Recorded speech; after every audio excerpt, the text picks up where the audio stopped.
جو کہ خالق کائنات بھی ہے اور مالک کائنات بھی ہے۔ درود و سلام ہو نبی مکرم شفیع معظم حضرت محمد مصطفیٰ صلی اللہ علیہ وسلم کی ذات ببرکات پر اور آپ کی آل پر اور آپ کے اصحاب پر۔ لائق صد احترام تمام حاضرین و سامعین عبدالرحمن صاحب اور دیگر معزز حضرات گرامی،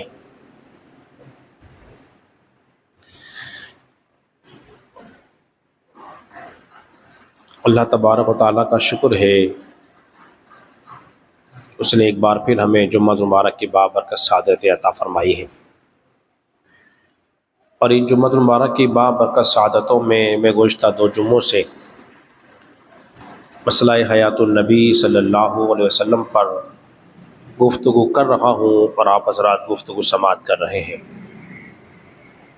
تفصیل کے ساتھ ہم نے اس موضوع کو آپ حضرات کے سامنے بیان کیا ہے۔ اہل سنت کا اس بارے میں موقف بالکل واضح ہے، وہ یہ ہے کہ انبیاء اکرام علیہ الصلاۃ والسلام اپنی قبروں میں زندہ ہیں اور نمازیں بھی ادا کرتے ہیں۔ 3 چیزیں ہیں، ایک ہے نبی، ایک ہے حیات، ایک ہے قبر، اور یہ اہل سنت کے دعوے میں بات شامل ہے کہ انبیاء اپنی قبروں میں زندہ ہیں اور نمازیں بھی ادا کرتے ہیں۔ اس پر قرآن و سنت سے میں نے بہت سارے دلائل آپ حضرات کے سامنے بیان کر چکا ہوں، لیکن جو ہمارے مخالفین ہیں یا جن کا نظریہ باطل ہے، ان کا موقع اس بارے میں یہ ہے کہ رسول اللہ صلی اللہ علیہ وسلم اپنی قبر انور کے اندر حیات نہیں، وہ معاذ اللہ ثم معاذ اللہ رسول اللہ صلی اللہ علیہ وسلم کو مردہ مانتے ہیں۔ تو ہمارا ان سے ایک ہی دعویٰ ہے، اگر ہمت ہے تو کوئی ایک آیت کریمہ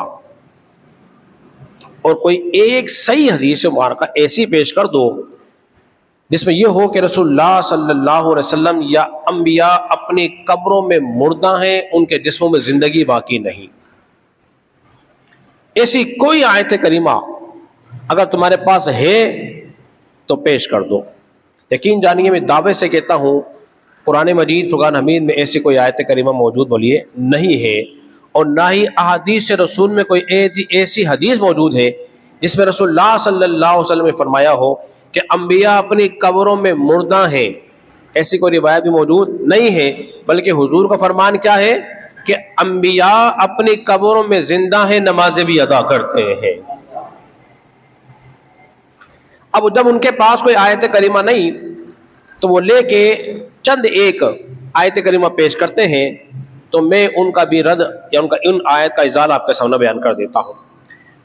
وہ کہتے ہیں اس بارے میں سورہ آل عمران کی آیت نمبر جو ہے وہ 185 پیش کرتے ہیں، اور کہتے ہیں دیکھو قرآن مجید میں اللہ نے شاہ فرمایا ہے کل نفس ذائقۃ الموت، کہ بے شک ہر نفس نے موت کا مزہ چکھنا ہے۔ وہ اس آیت سے کریمہ سے کیا ثابت کرتے ہیں کہ رسول اللہ صلی اللہ علیہ وسلم معاذ اللہ فوت ہو گئے اور اب آپ حیات نہیں، جبکہ اس آیت کریمہ کا مطلب یہ نہیں کہ انبیاء اپنی قبروں میں مردہ ہیں، یہ اس کا ترجمہ نہیں، نہ اس کا مطلب یہ ہے۔ ہم اس آیت کریمہ کا انکار نہیں کرتے، ہم مانتے ہیں کہ انبیاء اکرام علیہ السلام جو دنیا میں تشریف لاتے رہے ایک کے بعد ایک، تو انہوں نے کل نفس ذائقۃ الموت، ہر نفس نے موت کا مزہ چکھنا ہے، تو ہر نبی کو موت آئی ہے ایک آن کے لیے، صرف ایک لمحے کے لیے۔ ایسے ہی نبی پاک صلی اللہ علیہ وسلم کو بھی موت آئی ہے، ایک آن کے لیے آئی ہے، ایک لمحے کے لیے آئی ہے، مگر اس کے بعد اللہ تبارک و تعالیٰ نے ان کو حیات جاودانی عطا فرما دی ہے، جاودانی عطا فرما دی ہے۔ ایک تو یہ، دوسری آیت کریمہ وہ اس بارے میں ایک اور پیش کرتے ہیں، وہ ہے سورہ زمر اس سورہ زمر کی آیت نمبر جو ہے وہ 30 ہے. کہتے ہیں انک میت، بے شک آپ پر موت آنے والی ہے، وانہم میتون، اور بے شک ان لوگوں نے بھی انتقال کر جانا ہے. اس آیت کریمہ کے اندر کافروں کا رد بیان کیا جا رہا ہے. کیا ہے؟ کافروں کا رد بیان کیا جا رہا ہے. اس لیے کہ کافر جو تھے نا وہ انتظار کر رہے تھے کس بات کا؟ کہ رسول اللہ صلی اللہ علیہ وسلم پر موت آ جائے. حضور کی موت کا انتظار کر رہے تھے. کون؟ کافر لوگ. انک میت، تو اللہ نے فرمایا وانہم میتون، اے کافروں تم میرے حبیب کی موت کا انتظار کر رہے ہو تو تمہیں بھی تو مر جانا ہے، تم نے بھی مر ہی جانا ہے، تم نے زندہ نہیں رہنا. اب کافی اور بیان کیا جا رہا ہے. دیکھیے لفظ ایک آیا ہے موت کا، نبی کے لیے بھی اور غیر نبی کے لیے بھی، مگر بڑا فرق ہوتا ہے. اس طرح کافر اگر زندہ ہو تب بھی مردہ ہی ہے.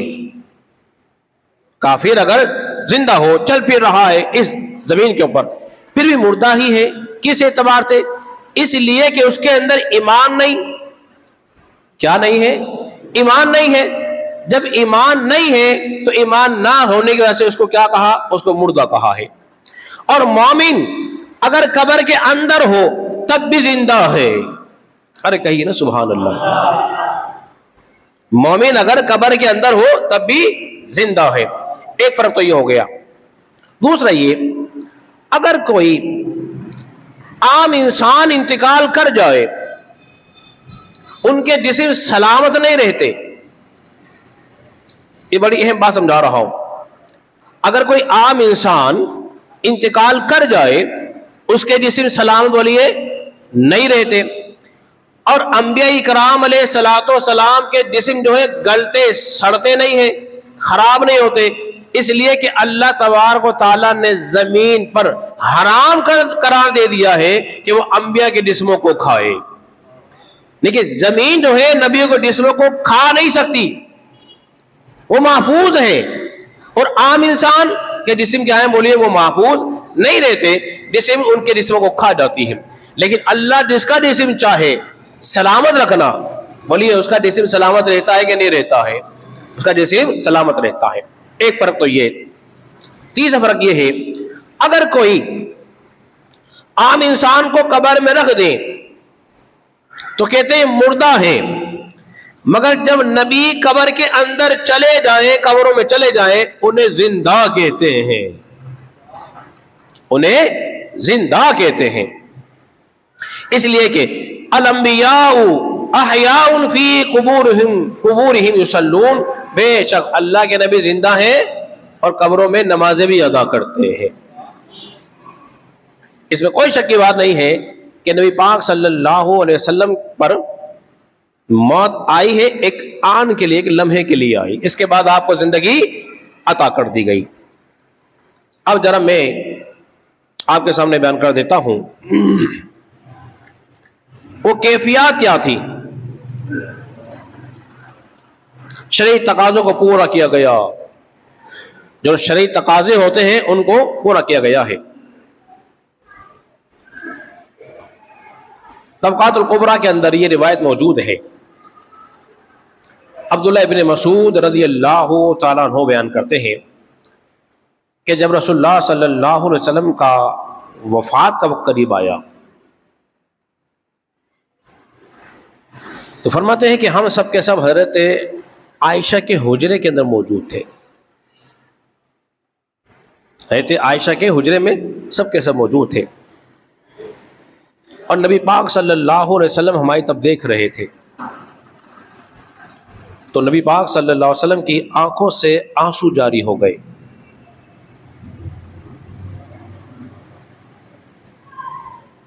تو آپ صلی اللہ علیہ وسلم نے فرمایا تم تو خوش آمد ہو،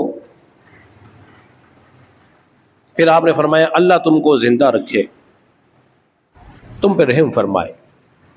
کہنے کہہ رہے ہیں اپنے صحابہ کو کہہ رہے ہیں. اور پھر آپ علیہ السلام نے ایک وصیت کی اور نصیحت فرمائی.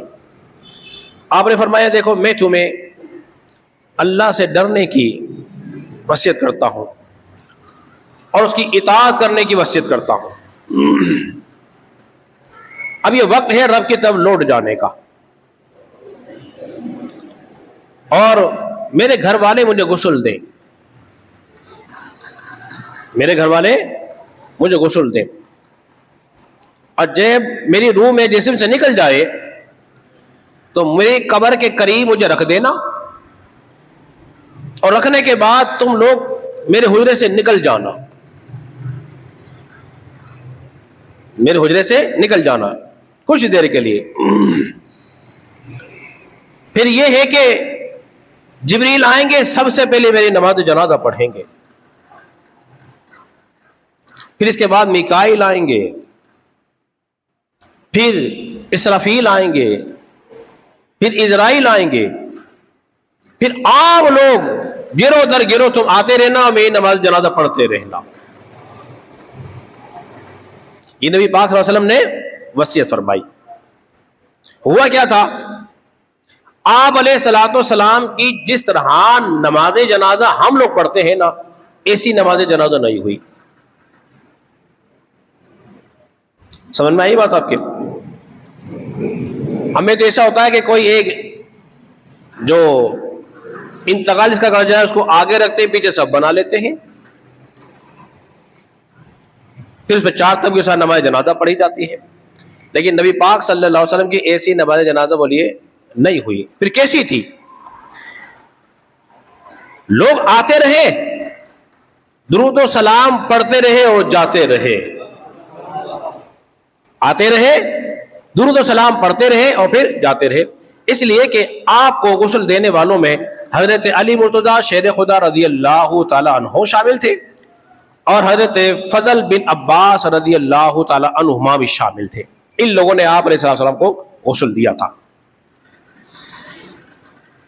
یہ تھی آپ علیہ السلام کی نماز جنازہ.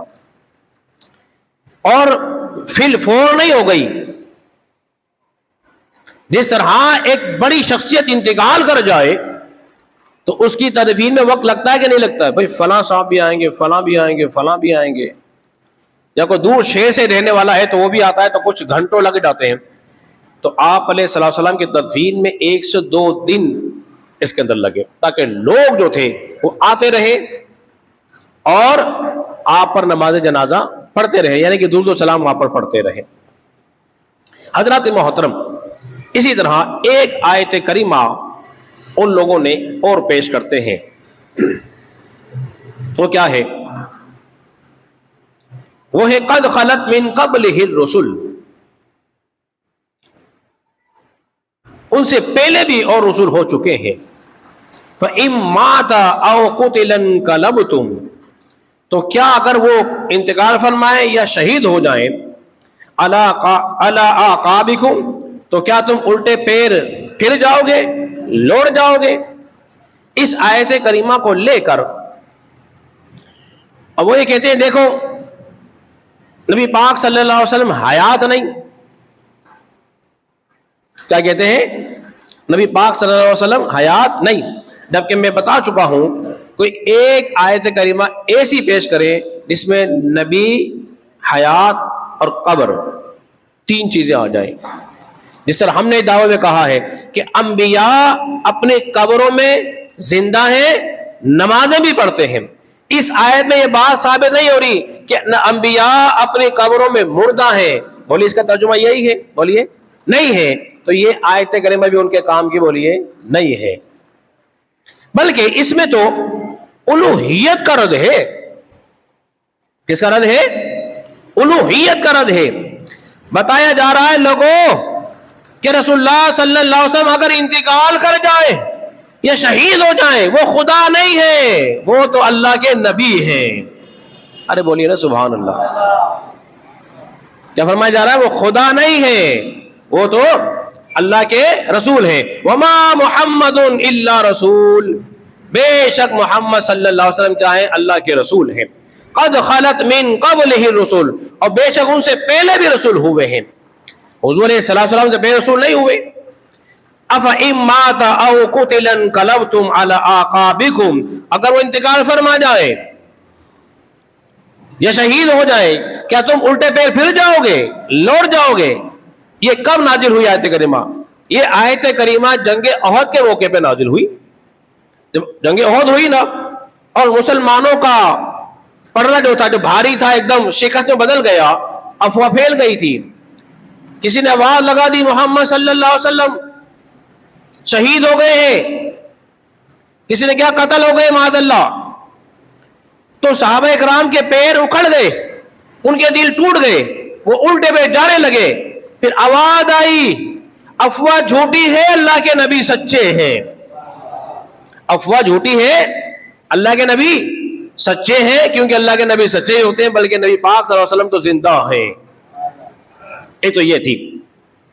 اب بتایا جا رہا ہے، دیکھو اگر نبی پاک صلی اللہ علیہ وسلم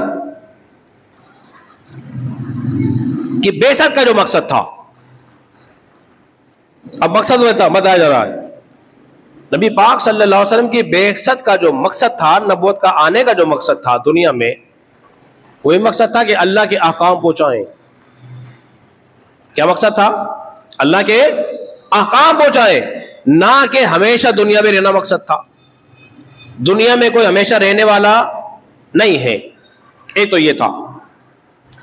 دوسرا یہ بتانا تھا کہ دیکھو اگر حضور صلی اللہ علیہ وسلم کے تم پیرے کار ہو، آپ کی اتباع اور پیروی کرنے والے ہو، اور تم نے دین اسلام کو قبول کر لیا ہے، اگر حضور چلے گئے دنیا سے تو کیا تم دین اسلام کو چھوڑ دو گے؟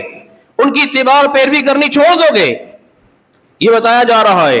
بولے نہیں، اگر تم نبی پاک صلی اللہ علیہ وسلم کے سچے غلام ہو، آپ کی اتباع پیروی کرنے والے ہو، تو ہمیشہ ہمیشہ ان کی اتباع پیروی کرتے رہنا ہے. بخاری کے اندر حدیث مبارکہ موجود ہے، نبی پاک صلی اللہ علیہ وسلم کے ایک صحابی جن کا نام سیدنا ابو بکر صدیق رضی اللہ تعالیٰ عنہ ہے. جیسے حضور کا وصال ہوا نا، اور حضور کے وصال کی خبر پھیلنے شروع ہوئی. اب میں تمہیں محبت کی بات یہاں بتاتا ہوں. بعض لوگ وہ تھے جنہیں حضور کی خبر ہی نہ تھی، ان پر تو قیامت صغریٰ قائم ہو چکی تھی، اتنا بڑا سانحہ ہو جائے. ایک صحابی رسول جو تھے اپنی زمین پر فصلیں کاٹ رہے تھے، جو کینچی ہوتی ہے نا، جیسے گھاس کو ہموار کرتے ہیں، وہ کام کر رہے تھے. کسی نے دوڑتے ہوئے ان کو آگے خبر دی اور کہا جانتے ہو کیا ہو گیا؟ تمہیں کچھ خبر بھی ہے؟ اس نے کہا کیا ہو گیا؟ کیا ہوا ہے؟ اس نے کہا رسول اللہ صلی اللہ علیہ وسلم دنیا سے رخصت ہو گئے ہیں، حضور چلے گئے ہیں. وہ کینچی جو ان کے ہاتھ میں تھی گر گئی. انہوں نے ہاتھ اٹھائے اور ہاتھ اٹھانے کے بعد دعا کرنے لگے، اے اللہ مجھ سے میری آنکھوں کی بنائی کو چھین لے، میری آنکھوں کی کانوں کی جو قوت سماعت ہے اس کو چھین لے. کیوں؟ اب حضور ہی نہیں، اب آواز میرے جو کان پہلے حسین میں آتا تھا، رسول اللہ کی آواز سن لیا کرتا تھا، حضور کو دیکھ لیا کرتا تھا، تو اب تو میری آنکھیں اور یہ کان بیکار ہو گئے. حضور کی محبت کا ایسا غلبہ تھا، انہوں نے دعا کی، اللہ نے دعا کو قبول فرما لیا. محبت رسول کی بات. اور ایک طرف منظر یہ تھا کہ فاروق اعظم رضی اللہ تعالیٰ عنہ کہہ رہے تھے کوئی یہ نہ کہے کہ حضور انتقال کر گئے ہیں، خدا کی قسم آپ انتقال نہیں کر گئے. اور ابو بکر صدیق رضی اللہ عنہ، بخاری میں روایت میں بتا رہا ہوں، ابو بکر صدیق جیسے ہی آپ صلی اللہ علیہ وسلم کی خبر سننے کے بعد پہنچے، حضور علیہ السلام کو ایک چارپائی پہ رکھا ہوا تھا، ایک چادر آپ پر ڈالی ہوئی تھی، اور آپ علیہ السلام کے چہرے انور سے چادر کو ہٹایا اور سیدنا صدیق اکبر رضی اللہ عنہ نے رسول اللہ صلی اللہ علیہ وسلم کے چہرے کو بوسہ دیا. ارے زور سے کہہ دیجئے نا، حضور کو چوما. اب یہ بات بھی ثابت ہو گئی کہ چومنے میں زندہ مردہ کی قید نہیں ہے. ابو بکر صدیق نے رسول اللہ کو چوما اور چومنے کے بعد فرمایا یا رسول اللہ صلی اللہ علیہ وسلم اللہ آپ پر 2 موتیں جمع نہیں فرمائے گا. اب 2 موتیں جمع نہیں فرمائے گا. اور پھر آپ علیہ السلام نے کہ جب وصال ہو گیا نا, پھر ابو بکر صدیق نے کیا کیا, ایک تقریر کی. اللہ کی حمد و ثنا بیان کرنے کے بعد آپ فرمانے لگے کہ میرے ماں باپ آپ پہ قربان ہو جائیں, آپ کی زندگی بھی پاکیزہ تھی اور آپ کی قبر کی زندگی بھی پاکیزہ ہے, دونوں زندگی پاکیزہ ہیں. اور پھر اللہ آپ پہ 2 موتیں جمع نہیں فرمائے گا. اور پھر سیدنا صدیق اکبر رضی اللہ عنہ نے ارشاد فرمایا وہی آیت کریمہ قد خلت من قبلہ الرسل, آپ سے پہلے بھی رسول ہوئے ہیں. افئن مات او قتل انقلبتم علی اعقابکم, حضور اگر انتقال کر جائیں یا شہید ہو جائیں تو کیا تم پھر جاؤ گے؟ ابو بکر صدیق تنبیہ کر رہے ہیں, سمجھا رہے ہیں, قرآن کی آیت پڑھ رہے ہیں. فرمایا آپ 2 موتوں کا جو تذکرہ ہے اس کا مطلب کیا ذرا سمجھا دوں. بس آپ پر جو موت آنی تھی نا وہ آ چکی, جو موت آنی تھی وہ آ چکی. آپ قبر انور کے اندر ہمیشہ زندہ ہی رہیں گے. ایک تو یہ تھا. دوسرا یہ کہ آپ کی شریعت جو ہے وہ زندہ ہی رہے گی, آپ کی شریعت ختم ہونے والی بولیے نہیں ہے. جس طرح پچھلے نبیوں کی شریعت ختم ہو گئی ایسا نہیں ہوگا. اگر آپ دنیا سے چلے گئے ہیں لیکن آپ کی شریعت, آپ کا نظام, آپ کا قانون, آپ کی نبوت ہمیشہ ہمیشہ قیامت تک قائم و دائم رہے گی, ہمیشہ ہمیشہ قائم و دائم رہے گی, ہمیشہ ہمیشہ رہے گی. تو ان کے پاس کوئی دلیل موجود بولیے نہیں ہے. اب میں آپ کو ایک بات, محبت والی بات ایک بار بتاؤں پھر اپنی گفتگو ختم کرتا ہوں. مولانا عبد الرحمان جامی کا نام سنا ہے آپ نے؟ مولانا عبد الرحمان جامی, انہوں نے چند شعر لکھے حضور کی نعت کے. اب سفر کرنے چلے ہیں مدینے, کہاں جا رہے ہیں؟ حضور کے سامنے. دیکھو نعت آپ کو بھی آتی ہوگی نا, ارے بولیے تو آتی ہوگی نا. آپ نعت یہی پڑھیں گے, حاجی صاحب بھی نعتیں پڑھتے ہیں, میں بھی پڑھ لیتا ہوں, بچے بھی پڑھ لیتے ہیں. لیکن حاجی صاحب بتائیے اگر آپ یہاں نعت پڑھیں, یہاں کا نعت پڑھنے کا منظر کچھ اور ہے اور روضہ رسول کے سامنے کھڑے ہونے کا منظر کچھ اور ہے. بات نہیں ہوتی کہ جب میں حاضر ہوا تو ایک نعت میں ہمیشہ پڑھتا ہوں تو میں ہی پڑھتا تھا وہاں پر, وہ بس جوڑی پھیلائی اور کہتا تھا میں گدا تو بادشاہ بھر دے پیالہ نور کا,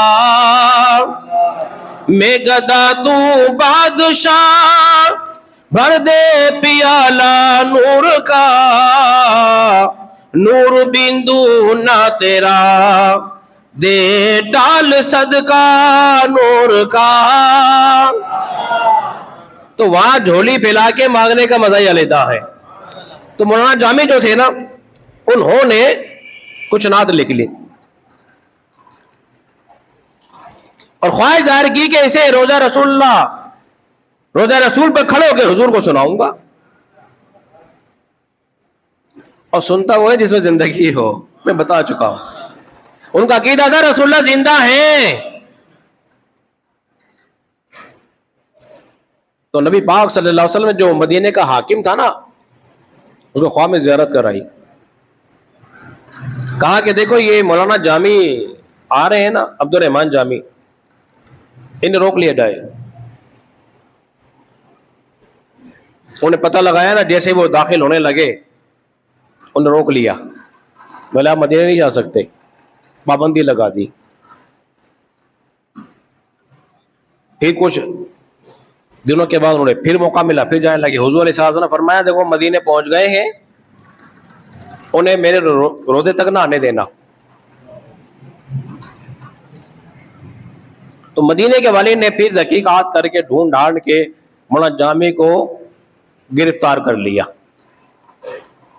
آپ نے کہا آپ نے سامنے فرمایا تھا کہ روکے رکھنا, آنے نہ دینا.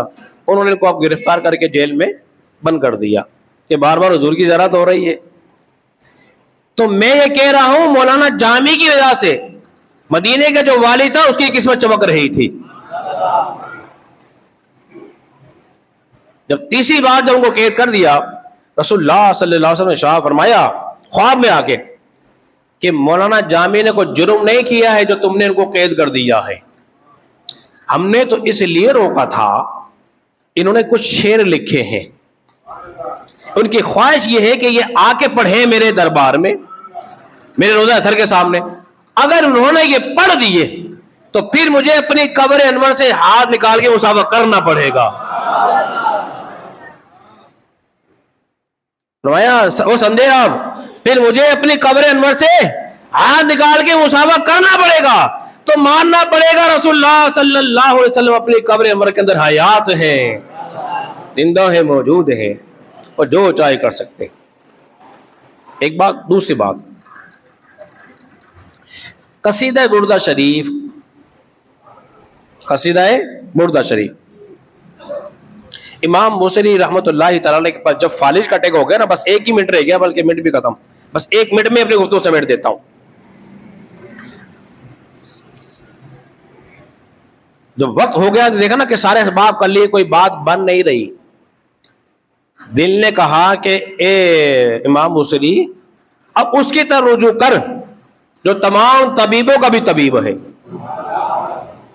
انہیں رسول اللہ صلی اللہ علیہ وسلم کی بارگاہ میں قصیدہ لکھا. حضور نے کرم فرمایا, تشریف لائے, فرمایا ذرا قصیدہ تو سناؤ. وہ قصیدہ پڑھا نا, انہوں نے ایک شعر بھی تھا بڑا, والذی ترجا شفاعتہ. تو پھر نبی پاک صلی اللہ علیہ وسلم نے ان کے جسم ہتھیلوں پہ ہاتھ پھیرا.